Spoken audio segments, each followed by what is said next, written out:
Ayan guys, may ako ganito trading sa TikTok. Ayan siya. Pinili ko siya. Nasa naman siya. Uminom ka ba sa drinks? Uminom ka. Uminom ka sa drinks. Uminom ka na ko. Tignan mo kayo nga gusto na 1 minute. Huwag ka sa baso na pa. Kapag naubos mo to, sino itong 1,000? Tingin ka pa maubos mo siya ng 1 minute. Sino yung 1,000? Oras sa panishin. Ano? Ayaw mo? Wait lang. Ayaw mo?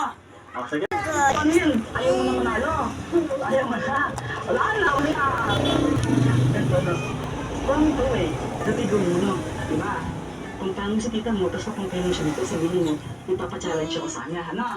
Huwag mo sabihin sa kanya, huwag mo sabihin sa kanya. O sige.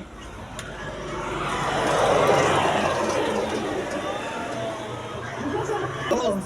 Sabihin ko, gusto ba ng 1,000? Oo, syempre. Gusto mo ka? Oo. Kung magkakaroon ka ng 1,000 ng gano'n. Kasi si Sayon daw niya kay Sayon. Ano? Pinili ko siya sa malapit sa Shopping. Tumingin ka naman sa Sapa, drinks. yung merong Valentine's na meron heart-heart, tapos meron siyang parang kayong na iba-ibang 1 kulay. minute ka pa, maubos mo ito ng 1 minute. Doon ko yung binili yung hindi. Ano? Kerry? Kerry! O sige, orasan mo sabi ng sino. Orasan mo sabi sa pagkakita. Oh. Oh. Okay,